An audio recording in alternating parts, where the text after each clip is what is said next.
Hi guys, this is a Honda Civic 2006 fuel filter. This is the old fuel filter, and to get to this is what you had to do. This is the 2.2 diesel. Your battery, you have to disconnect the battery and take your battery out of the vehicle. This is the battery box holder. You need to disconnect this and take it out of the vehicle. This is your air filter. You have to disconnect the air filter. I'll show you as we're going along. This is a bracket that holds that air filter on. That's the bracket that holds that air filter on. There's also another bracket.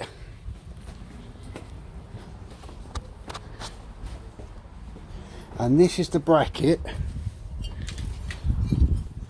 This bracket here holds the air filter on.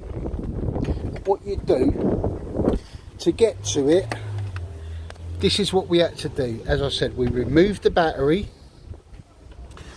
and then down here we took, this is the air filter, this is where the air filter clips on. You have to disconnect these, take the air filter out, and then down here, this is your fuel line, this one here and this one here. Now, I'm not a mechanic, so please don't send dodgy feedback, because we don't know. We've never worked on this vehicle before. This is my vehicle, and it's been such a pain.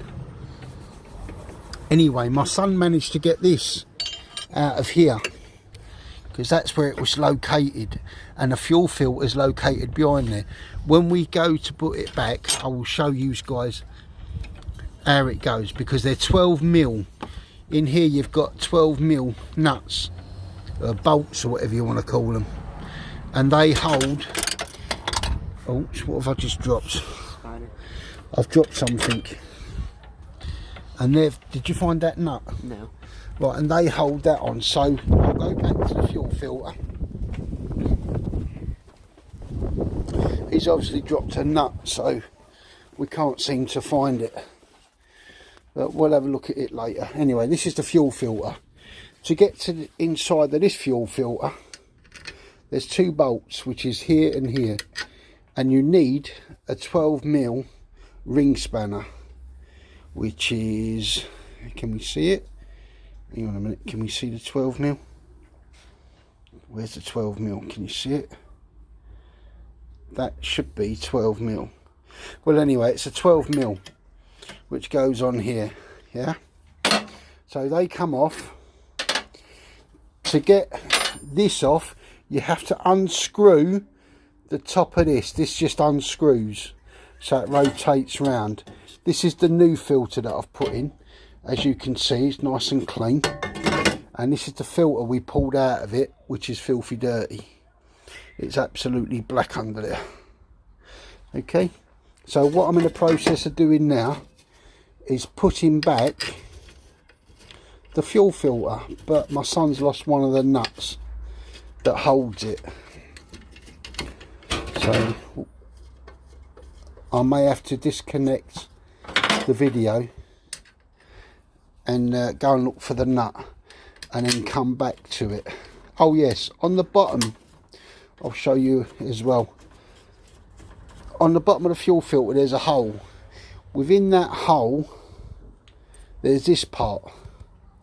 Now I've not put it back on this one yet until I've got all this together, but I'll show you how that goes as we're going along. So this is your 12mm.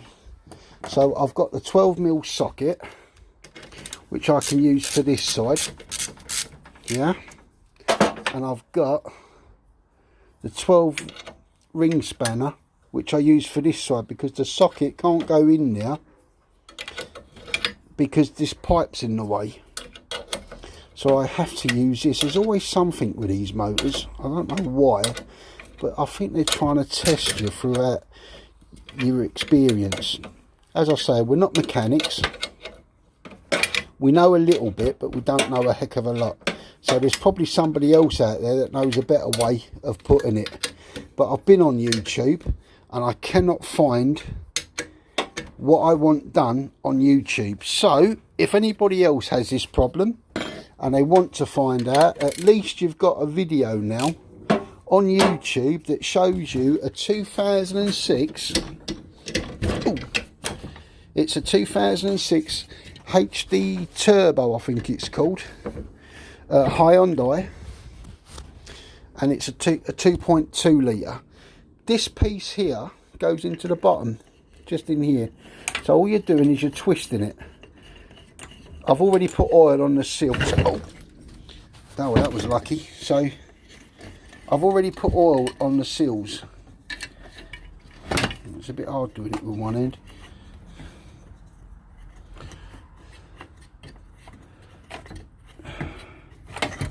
Okay, nearly there.